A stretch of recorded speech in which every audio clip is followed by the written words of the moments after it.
You guys know I worked at Boy Scout camp for a while? A couple people did. After a while, like, I got into Boy Scout camp when I was 14, like, fat, pudgy, like, you know, stupid.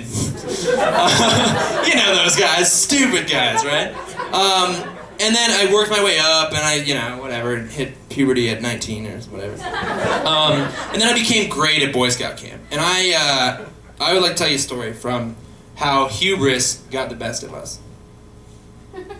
I already told you the punchline. No, that's not it. So there we are. It's the big capture the flag game at the Boy Scout camp. It was wonderful. It was like playing against your little brother at fucking basketball. You know, like all these little 14-year-old counselors. It was like trying to beat up a bunch of drunken toddlers. Very easy, all right? Very simple. So we played this game. We all thought we were all badasses. Then we eventually finished, and we retired to our, like, I was living in a room with 4 other dudes. It was a very tiny room. And so it's 11 o'clock, 11:30, midnight rolls around, and then over the radios pipes the voice of my friend John Volpe. John Volpe is the coolest motherfucker in the world, by the way. Is he here tonight? Of course not. Because he's out doing something cool.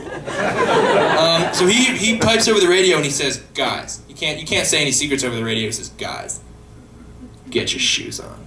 So we're like, yeah, get our shoes on. We all pile out, get our shoes on, and line up at the door like it's Hogan's Heroes. And we're like, let's go, you know, dressed in short shorts and khaki pants to repel the ladies. March outside, and rolling up in this old truck is John Volpe, smoking a fucking cigarette because fuck you world, I do what I want.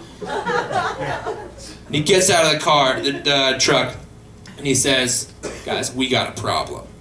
And all of us have just gotten back from a victorious capture the flag game. So we're like, yeah, we can solve, what do we gotta capture some more flags? We can fucking do that.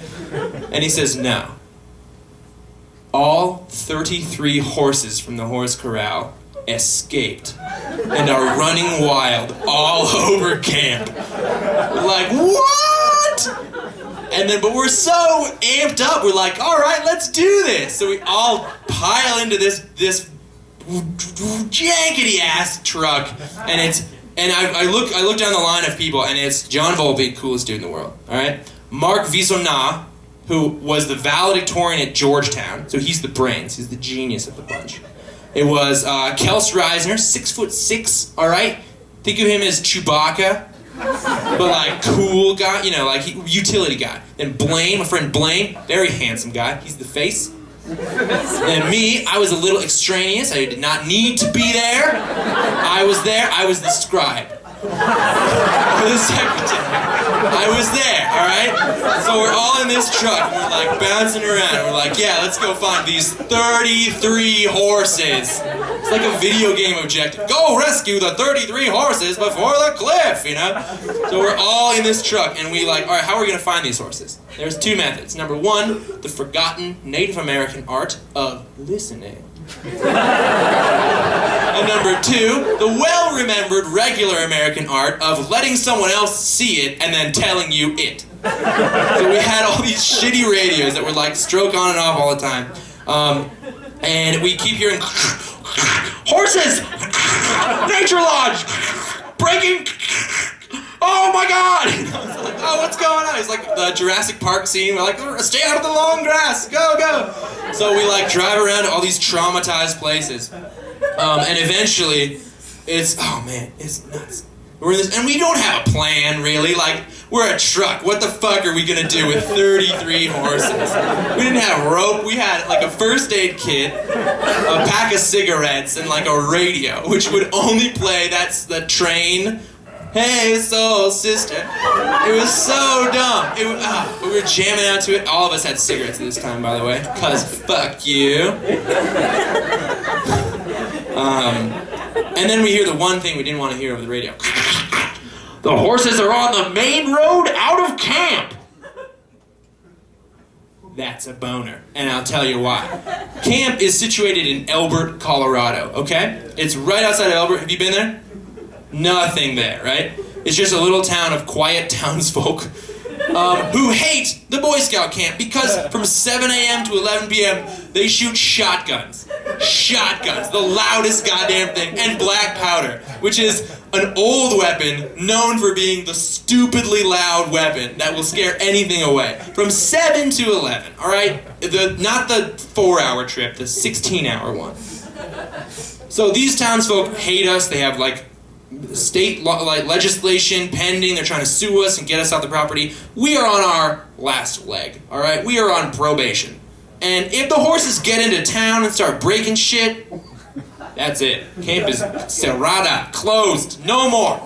So the stakes are raised to a ridiculous degree. And my friend John Volpe, coolest dude in the world, hears over the radio, the horses are on the main road out of camp. Word for word Han Solo quote, turns off the radio, I never liked that channel anyway.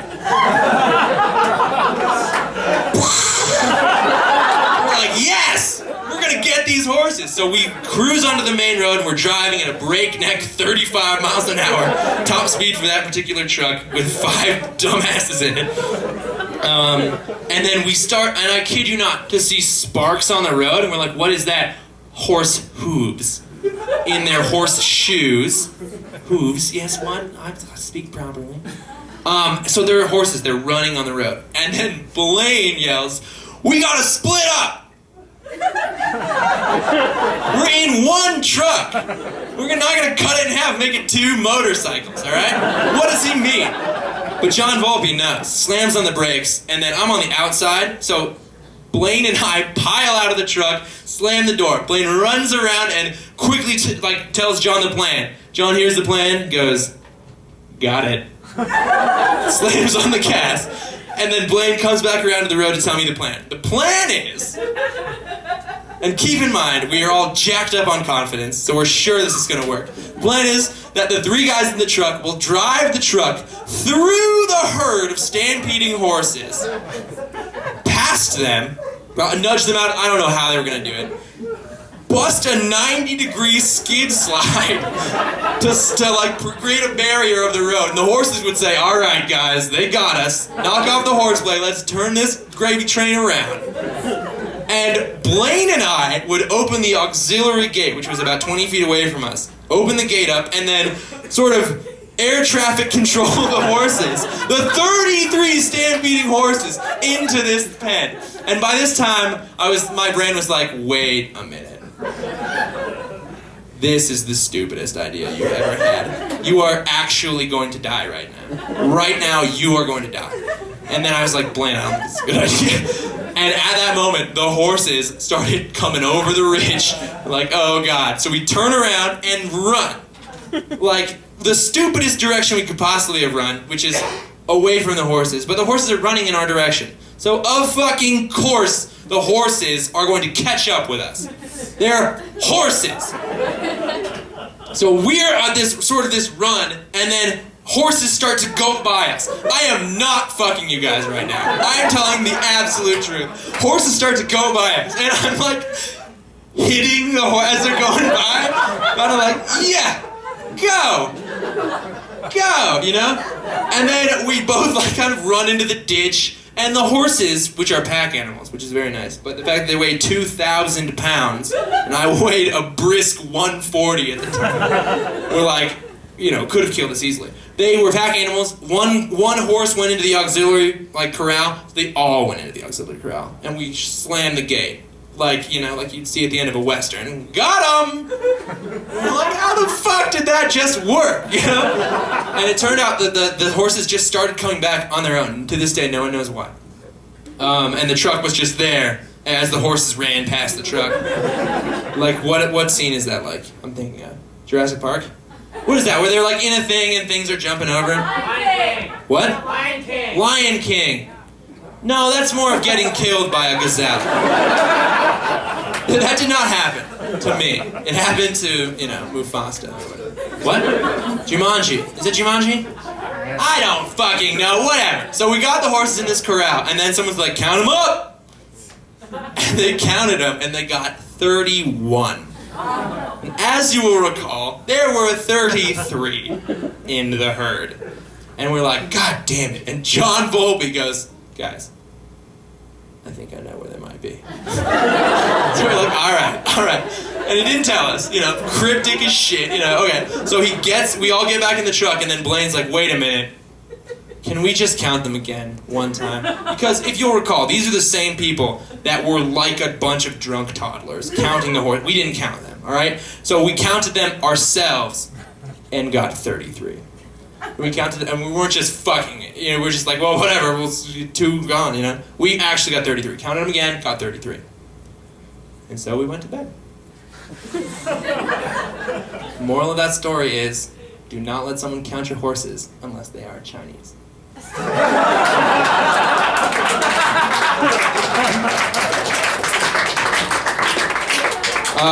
None of us was Chinese at the time. At the time. We have since recanted our faith. All Chinese.